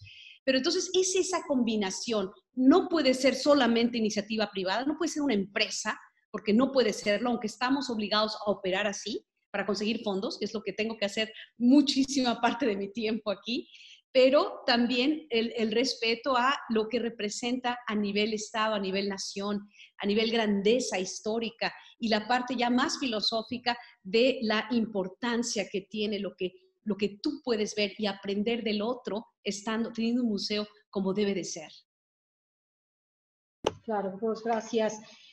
Aquí te pregunta Daniela Mar, una alumna de la Universidad de la Comunicación, te dice, ¿Qué estrategias implementarán para propiciar la recaptación de público? Y también tenemos la pregunta de Daniela González, exalumna de la universidad, ella es gestora cultural también, y te dice, felicidades, creo que es muy importante resaltar justo la visión de crear público. Creo un poco que la visión que muchas instituciones aún tienen es que es el artista o las exposiciones taquilleras las que atraen al público, y en cierta medida lo ha sido. Pero la formación de público, y que justo como explicas, que desde el museo se eduque y se gesten los proyectos por y para la comunidad, es algo por lo que se debe apostar y trabajar. Correcto, de acuerdo. Sí, de acuerdo con ese statement. Sí. Pues no sé si alguien más quiera tal vez levantar la mano, hacer algún comentario, si tienen alguna pregunta, aprovechando pues la expertise de Roxana en materia de gestión cultural, en materia de dirección de museos. A ver, nos dicen por aquí, pero no alcanzó a ver quién es, March. Nos dice March. Buenas noches, muchas gracias por la presentación. Mi pregunta es más de índole personal. ¿Cómo fue tu transición de trabajar en México a llegar a San Diego? Sí. Venga, Ros. Pues mira, tengo que decirte que yo había trabajado ya en Estados Unidos varias veces. En el 2004, siendo directora del MUNAL, del Museo Nacional de Arte, es cuando vino por primera vez la Asociación de Directores de Museos, la AMD, que es la Asociación de Directores de Museos de Arte, que incluye 220 directores de museos de arte nada más. Y ahí es donde se hacen los lineamientos éticos, códigos de ética y cómo debe ser un director de museo. Por primera vez nos invitan a México a formar parte de esta asociación y se vuelve de museos de Norteamérica, Canadá, México y Estados Unidos. Entonces, para mí fue muy emocionante recibirlos en el MUNAL como directora y poder demostrar la cultura de México, el poder de nuestros museos, el orgullo que existe, todo esta gran asset, es que realmente es un asset lo que tenemos como cultura. Y formar parte, pues a partir de ahí me nombran miembro del board de esa asociación, estamos hablando de 2004, hace un rato ya, hace mucho tiempo. Y entonces tenía una noción clara de qué se tenía que hacer, cómo trabajan, cómo se reúnen, toda esta coordinación de la que hablo tanto, porque creo que el máximo problema es que haya descoordinación, que no haya engranajes de una forma o de otra en cualquier sistema que quieran ustedes implementar. Pero me tocó eso también ya desde el Museo de San Carlos. Había yo hecho varias exposiciones en Estados Unidos, en museos de Chicago, en museos de Georgia, en un lugar que se llama Athens, en la Universidad de Georgia. Había dado conferencias. Es decir, estaba familiarizada más o menos. Claro, no es lo mismo llevar un proyecto, dar conferencia, que vivir aquí, ¿no? Y enfrentarte con la realidad. Y si bien es cierto que durante todos mis museos, San Carlos, MUNAL y el propio Bellas Artes, juntaba fondos, tenía que negociar con gobiernos, negocié con Polonia, negocié con Francia para el proyecto, con España, el del Greco. Era muy distinto estar sentado en un museo que representa al Estado, que es Bellas Artes, vamos a hablar del Palacio de Bellas Artes, que tiene en sí mismo un elemento icónico, emblemático, donde pasan millones de personas, ¿no? Es muy diferente llevar esa bandera a de repente hacer negociaciones desde el Museo de Arte de San Diego, en donde probablemente muchos de ustedes ni siquiera sabían que había un museo en San Diego, que eso me pasó a mí, no lo digo por ustedes, yo no sabía, nos conocemos todos, el Metropolitan, el MoMA, el Getty, los 5 grandes museos de Estados Unidos. Sabemos que hay varios, pero en nuestra cabeza, los que estamos metidos, yo no tenía la menor idea de lo que era el Museo de San Diego y sí me impresionó mucho venir a verlo, ¿no? Y saber que había que operar lo mismo que pasó con San Carlos. Mi experiencia en el Museo de San Carlos, que es el museo por excelencia histórico, que todos amamos porque era la academia, lo relacionamos con la academia y la formación de las artes en México. Realmente yo pasé 13 años allí y fue despertar el Museo de San Carlos, fue empezar con un grupo de exposiciones y siempre pongo un ejemplo muy pedestre, pero que es muy revelador. Había 4 baños cuando llegué y cuando me fui había 12 baños. Y eso te dice un poco todo, porque se mide el crecimiento de la audiencia y es una necesidad básica. El Museo de San Carlos es espléndido, han pasado directores maravillosos. Cuando a mí me toca dirigirlo en 97, era un museo que estaba completamente dormido. Entonces, San Diego le pasa lo mismo, nada más que, claro, toda proporción guardada, esto está de este lado de la frontera, pero es lo mismo, se consideraba un museo pequeño, un museo históricamente con importancia, pero no asociabas este tipo de cosas.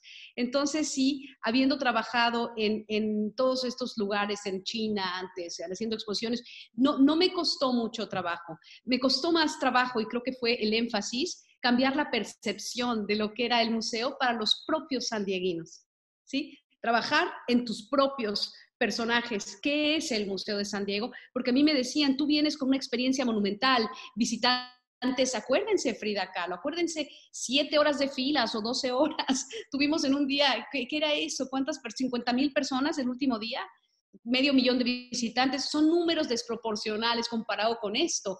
Pero entonces me decían, esto no es lo mismo. Entonces yo decía, pero esto es espectacular, hay que recordarle al público que esto está aquí para ellos y que es un sitio que tiene unas obras que, bueno, lo digo con muchísimo orgullo, la colección más importante de Toulouse-Lautrec fuera del Museo d'Orsay, o la colección más importante de pintura de la India, desde el siglo VIII hasta el XVIII, había que comunicarlo, y aquí sí Universidad de la Comunicación, Reina, su especialidad, había que comunicar y hablar de esto, pero sobre todo a nivel local. Internacionalmente es muy fácil. Yo les hablo a ustedes que aquí tienen que venir a ver nuestro Matisse, Picassos, Delaunay y se van a emocionar, pero convencer localmente de que fueran donadores más importantes, que subieran el nivel de donaciones para poder operar a este otro nivel y en esta escala, fue quizás el reto más grande. Pero te digo esto ya, yo creo que eso es mi llegada. Eso fue a mi llegada, ya van a ser 10 años. Estamos en un escenario distinto ahora.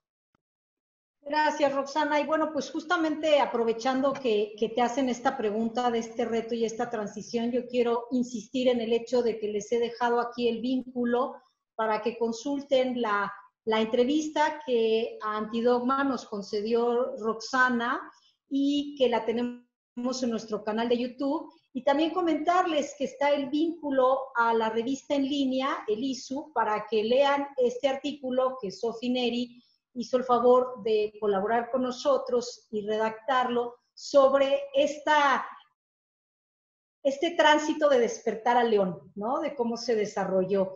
Y aquí te preguntan, aprovechando esto también, Roxana, te dice Rosa Chevera, que es una exalumna también de la universidad, gestora, ella trabaja en una de las galerías con las que ahora colaboramos en Antidogma. Te dice, hola, mil gracias por compartir esto con nosotros. ¿El museo tiene relación con galerías? De ser así, ¿cómo funcionan? Y bueno, también te dicen por acá, ahí te dejo la pregunta, pero también Malek te dice, Malek, un amigo muy querido, muchas gracias por estar acá. Excelente plática y experiencia, Roxana. Max también te dice, bueno, muchas gracias. Tenemos a Antonio Morales, que él es comunicólogo también, colaborador en Antidogma, y te dice, en la parte digital, anteriormente ya había recorridos virtuales en algunos museos, y por noticias de una amiga que actualmente está realizando fotografía para los recorridos, me comenta que hacen falta estrategias que atraigan al público, ya que se implementan los recorridos, pero no se logra esa mayor integración esperada y comparada al nivel de trabajo realizado. ¿Cómo lograr que mayor audiencia se integre durante la pandemia y que esa misma audiencia se pueda mantener después de esta pandemia? Pues ahí están las preguntas sobre las galerías. Maya Contemporary es la galería en la que trabaja Rosalba, y ella te pregunta eso, si hay alguna relación entre los museos y las galerías, y bueno, la pregunta de Antonio, y después Adriana te va a hacer una pregunta también. Bueno, vamos a ver, las galerías. Sí se trabaja con galerías en distintas formas. Por ejemplo, hay galerías que nos han prestado obras para formar parte de exposiciones. La exposición El Siglo de Oro Español, la que terminó, que les mencionaba yo, que fue al Museo de Historia Mexicana de Monterrey para celebrar su 25 aniversario, que se curó en San Diego.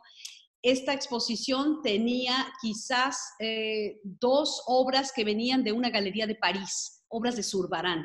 Entonces, la galería es la poseedora de esta pieza hermosísima de la Virgen Niña de Zurbarán y con ella nos presta, obviamente, la pieza y se integra. Son obras muy conocidas, obras que están en catálogos razonados, obras ya sabes, de nivel, no tenemos ninguna duda de autentificación y así es. Son otros prestadores. Esa es una de las relaciones. Después, el hecho de tener subastas en el museo o venta de obra de arte, no lo hemos hecho. No lo hemos hecho. El otro museo de San Diego, el Museo de Arte Contemporáneo, sí tiene una subasta anual de artistas jóvenes para juntar fondos para el museo. Nosotros no lo hemos implementado, no porque esté en contra de ello, sino simplemente tenemos ya muchas estrategias para recabación de fondos, pero lo tenemos que analizar. Contacto con Sotheby's y Christie's, que son las grandes galerías.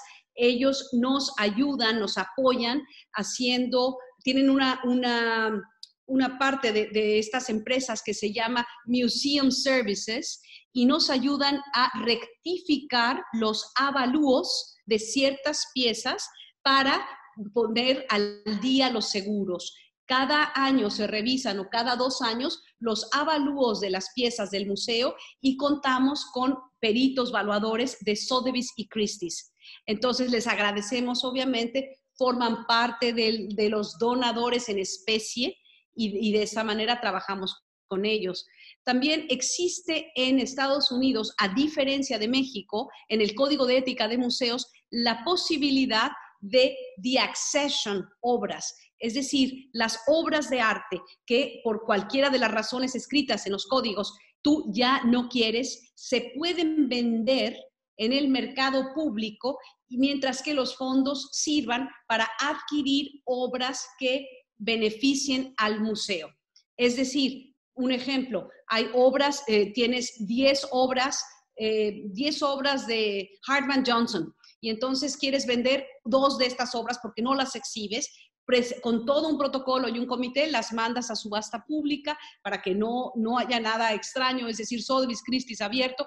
Los fondos que consigas de Hartman Johnson tienen que ir directamente al fondo de adquisición de obras. Está muy, muy claro, muy tipificado en los códigos. Sería otra participación de las casas de subasta internacionales. O muebles. Me tocó a mí participar en el deaccession de muebles. Había muebles americana, de estos de principios del siglo XX, que tenían realmente poco valor histórico o artístico y el museo no tenía exhibiciones. Entonces llamamos a Bonhams, otra de las galerías, casa de subastas de aquí, que no son Sotheby's y Christie's, pero que se dedican a muebles y vendieron esos muebles. Te lo pongo porque en el pasado el museo, como está fundado por privados, por institutos de la sociedad civil, por personajes de la sociedad civil, te regalaban la cama o las literas, ¿sabes? Y las aceptabas, objetos de plata. Lo que no tiene que ver con la misión de cada museo, podría ser que lo vendes a través de galerías de este nivel. Esa es la relación con galerías. O sea, claro que la hay, periférica, de advice, de consejo para avalúos y dependiendo del tema. La otra, me hablaban de las cosas virtuales. Sí, hace mucho tiempo que hay recorridos virtuales. Le contesto, no me acuerdo quién me preguntó, pero te saludo. Y sí, claro que el Museo de San Diego empezó con sus recorridos ¿cómo se llama? Dios mío.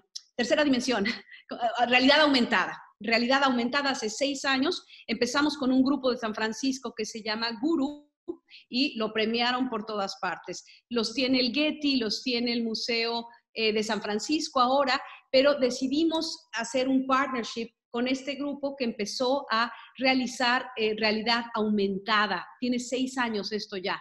Nosotros hemos hecho recorridos, como decía yo, fue muy fácil brincar a la plataforma que ya estaba preparada, que ya estábamos usando, simplemente le robustecimos el contenido, pusimos más contenido. Pero para tu respuesta para tu pregunta de cómo ha sido el tráfico, tengo aquí unos datos de aumentos de más de 30% de incremento en Instagram y más del 75% de utilización de Facebook. Hablo de 2 meses para acá, ¿eh? Son unos números que realmente me dejan absolutamente anonadada, y el consumo de lo que se llama San Diego Museum of Art virtual ha sido, no sé si es 250% comparado con, nosotros medimos contra la semana anterior, el mes anterior y por supuesto un año antes. Pero sí debo de contarles a todos ustedes que en Estados Unidos, en este país, se mide todo. Entonces, los que te dicen like, los que visitan, ahí tengo todo un equipo que está midiendo todo porque les interesa mucho la numeralia. La numeralia no es todo, por supuesto están las experiencias de otro tipo, pero medimos cada uno de los consumidores y a través de esos recorridos de nuestro propio app podemos saber cuáles son las piezas favoritas también del museo y cuánto tiempo le dedican a cierta pieza. Por decirte un ejemplo, el cuadro de Bernardo Bellotto, que es un canal de Venecia y que se mueven las góndolas. No lo pude presentar ahora porque es demasiado, pero es quizás una de las piezas favoritas y hasta cuánto tiempo se queda cada uno de estos personajes a través de esos temas. Lo tenemos hace 6 años, por lo menos, sí. O sea, no es cosa de hace 2 meses, pero seguimos trabajando, seguimos viendo cómo va a continuar. Yo creo que no hay vuelta para atrás. No vamos a tener que trabajar para que la gente se siga conectando virtualmente. Como decías tú, Adriana, esto sí ya es un parteaguas, es una bisagra que se abrió y es la nueva realidad. Nosotros queremos que eso continúe, ese lenguaje virtual, esos recorridos virtuales que puedes hacer desde tu casa si bajas el app del museo, que es gratuito, lo puedes hacer desde tu casa, pero sabemos también que el estar físicamente en el espacio nunca va a ser un sustituto, la experiencia no la puedes cambiar de una forma y de la otra. Hay 2 elementos que van paralelos. No se va a cambiar o se va a sustituir uno por el otro. Somos muchas generaciones, distintas formas de entendimiento y bueno, pues nos queda ver qué sigue para adelante. Reina, yo creo que ya... A ver, te va, Roxana, es que tenemos más acá, perdón. Nos dice Mariana Carrión, ella es exalumna de la Universidad de la Comunicación. Maravillosa conversación. Qué fortuna y no tortura, Roxana, qué fortuna escuchar a Roxana y las aportaciones de todas las personas presentes. Muchas gracias por el esfuerzo para hacerlo posible. Adriana, Antidogma, la Universidad de la Comunicación, nos agradecen esto. Muchas gracias a ti. Adriana tenía una pregunta, Rox. No, en realidad no era pregunta, era un comentario de la última semana, porque fue algo que brevemente comentamos previo a esta plática, Roxana, pero yo quería hacer un reconocimiento muy a título personal de no sé ni cómo transmitirlo, pero lo grato que fue encontrarme ese posicionamiento que hizo el Museo de Arte de San Diego con respecto de los lamentables sucesos ocurridos hace unos días con George Floyd y todo lo que esto generó. Y en ese sentido también llevarlo, ¿no?, a la praxis de un museo, claramente como un organismo vivo, latente, en medio de una comunidad de la cual no puede estar distanciado, ¿no? Y el hacer pues sí, franco postura y dejarlo ahí, incluso la preocupación por todas estas pantallas negras, me parece crucial y esencial, porque hay que decantarse, hay que tomar partido también en estos momentos bisagra de hacia dónde queremos dirigir el arte, la cultura y nuestras relaciones en sociedad. Era ese nada más un comentario. Muchas gracias. Definitivamente no es momento de tibiezas, es un momento de declarar cosas francas, abiertas, y podemos, como buenos historiadores del arte, hacer alegorías, analogías, pero creo que cuando hay que decir las cosas por su nombre hay que decirlas, y por supuesto apoyé no solo apoyé, escribí ese statement junto con mi equipo y bueno, está muy clara. Para nosotros el museo es un ámbito que abraza y da la bienvenida a todas las comunidades y basta ver las paredes y las combinaciones que están ahí. No es el momento de darnos la vuelta y solamente hablar de cosas agradables. Hay que hablar fuerte cuando hay que hablar fuerte, pero gracias por notarlo y sí, hay una gran coherencia en el equipo tan diverso que tengo y así seguiremos. Sí, Rox, muchas gracias. Aquí también, bueno, tenemos gente de Tijuana. María Elena Rosas, gracias por participar. Ella, bueno, ya le contestó Graciela porque su duda era si querían llevar a un grupo desde allá en visita guiada, si era posible contactar y bueno, ya Graciela nos dio la información en el chat. pero vaya, esto va a ser posible ahora que reabras el museo. Se van a estar haciendo visitas guiadas, es posible hacerlo. Luego también, bueno, obviamente te agradece por esta presentación tan cálida y nutrida. Débora Holtz te dice felicidades, bueno, nos dice felicidades a Antidogma, me encanta que saquen la conversación a otros lugares. Nos encasillamos siempre en lo mismo y la perspectiva que nos ofrece Roxana es realmente de una experiencia y de contrastes que deberían de ser de inspiración para movimientos propositivos, deben exigir cambios a la luz de estas crisis. Pues esos son los comentarios, Rox. Muchas gracias, saludos y mucho cariño. Yo creo que les agradezco muchísimo. Ya los estaremos viendo, los invito a todos. Siempre hay formas de trabajar, obviamente, de inventar cosas y nosotros aquí somos muy inquietos y como decías, este museo sí ya no va a parar, pero me va a encantar. Les agradezco mucho, Reina Adriana, y muchas felicidades por la revista. Qué bueno que el artículo, todo va muy bien. En realidad nos queda es trabajar juntos, trabajar a distancia, trabajar juntos. Hay mucho por hacer y aquí hay mucha energía y creo que tenemos los objetivos muy similares, así que adelante. Claro que sí. Rox, también, bueno, veo por ahí, no sé si Sofi nos va a hacer algún comentario. ¿Vas a abrir tu micro, Sofía Neri, o no? Eso. No, solo estaba escuchando a Roxana que se despedía y quería verla y que me viera nada más. Orgullosa de haber pertenecido al grupo de trabajo de Roxana en algún momento, porque bueno, ese entusiasmo y esta parte que siempre da un extra para la promoción y para la difusión y para el estudio del arte, siempre ha sido muy estimulante.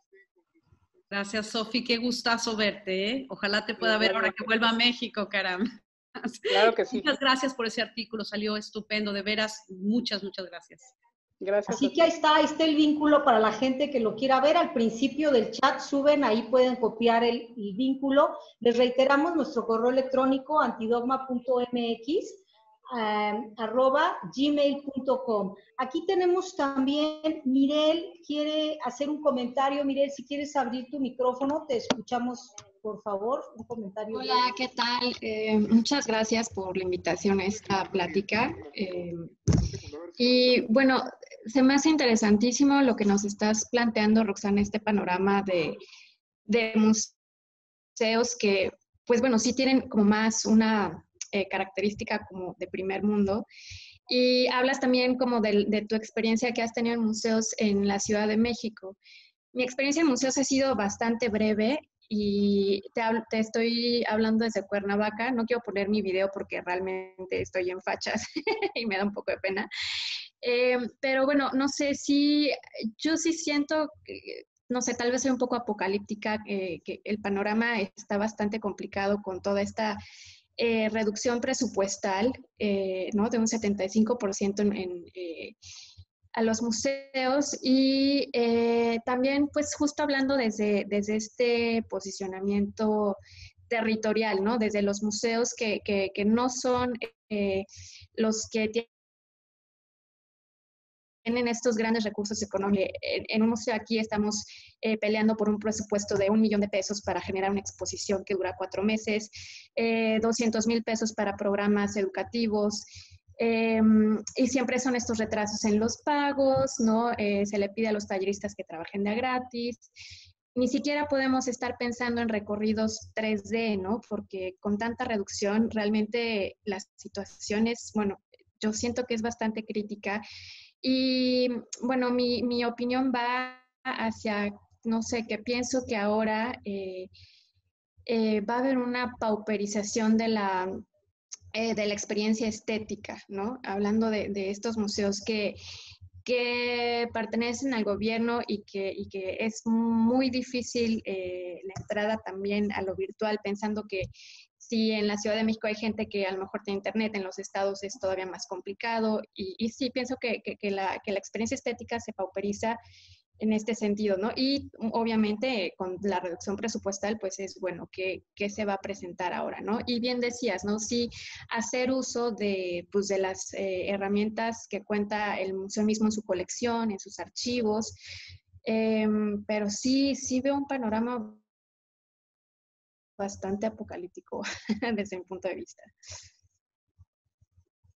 Pues sí, pues gracias por compartir. Ahora sí que les toca a los que están allá cambiarlo.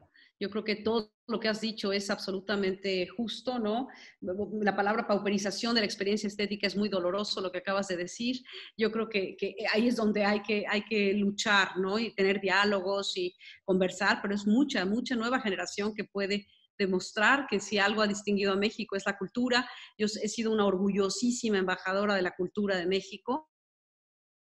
No hace 10 años, sino toda mi carrera, y creo que es una cuestión de iniciar diálogos, ¿no? Yo no soy tan apocalíptica, sé que no estoy allí, no tengo autoridad para opinar en este momento, porque carezco de toda esta información que me acabas de dar, te lo agradezco, pero sí viví allí, por supuesto, y sé que hay problemas que resolver todo el tiempo, y hay que simplemente no cejar, ¿sí? No, nunca, pero creo que, en fin, les toca a los que están allí por ahora demostrar lo que acabas de decir, ¿no? Es muy valioso.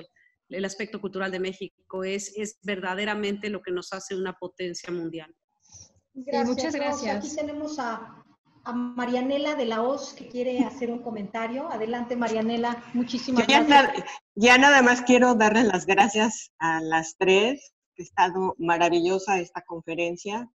A mí me consta, desde que llegó Roxana, este museo dejó de ser un museo provincial, ahora es de primer mundo.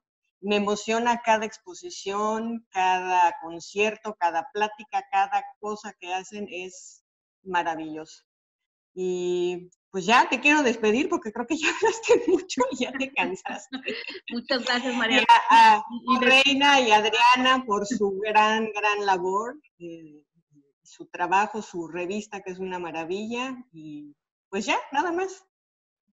Cabe mencionar también, hay que comentarlo, que en este mismo número, en el número 3, tenemos también una linda entrevista en unas situaciones difíciles de luz y demás, Marianela, pero la logramos hacer, una linda entrevista, sí, donde hay un video. Marianela es una artista visual, una gran pintora que trabaja con una técnica maravillosa. Yo también les recomiendo muchísimo que entren a nuestro canal de YouTube y que vean la entrevista que nos dio, donde hay un video, donde ella nos platica un poco cómo va haciendo para formar su su práctica, y realmente es maravilloso el trabajo que haces, Marianela. Muchas gracias por participar y por sumarte a estos intentos de difundir el arte y la cultura. Evidentemente, bueno, antes de darle la palabra a Adriana para el cierre, yo te quiero agradecer enormemente, Roxana, de verdad, muchas gracias. Yo creo que hablar con la gente que tiene la experiencia es la menor estrategia formativa, porque primero se pasa por un proceso de sensibilización, y yo creo que eso lo haces de una manera excepcional, es decir, nos transmites tu pasión, tu entrega, y realmente me parece que es eso, es una fuente inspiradora para pues estas juventudes que recién egresaron o que están todavía en las carreras de comunicación, en esta formación de contenidos, y que realmente pues nos es muy nutritiva, muy útil toda tu experiencia, toda tu plática. Te agradecemos que, a pesar de que estás trabajando en la locura, te sabemos workahólica al 1000%, y pues que hayas aceptado participar en esta plática de Antidogma de la Universidad de la Comunicación. Y le doy ahora la palabra a Adri para que nos platique qué viene después. Pues me sumo al agradecimiento, Roxana, y también quiero agradecer mucho a Alfonso, que está en los controles, porque no lo vemos, pero está ahí atrás siendo host de todo esto, también hacerlo visible. Y nada más recordarles que estamos teniendo estas sesiones todos los viernes 8 de la noche, y que el próximo viernes vamos a tener una muy bonita experiencia que se va a llamar Corta, Pega y Crea, retos y oportunidades del arte del collage. Tendremos a 6 participantes: Ari Collage, Andrés Gamio Chipi, Selene Ramírez, Eduardo Ramón, Giovanna Tomasi y Francisco Todo. Así que están todos y todas bienvenidas. Próximo viernes 8 de la noche también estaremos mandando difusión a través de nuestras redes. Gracias, y pues si no hay más, damos el cierre de esta sesión. Muchas gracias y hasta muy pronto. Gracias. Gracias a todas y a todos que participaron esta noche. Muchas gracias, Graciela, por haber sido conecte en esto también. Y pues a todas y a todos, muchísimas gracias.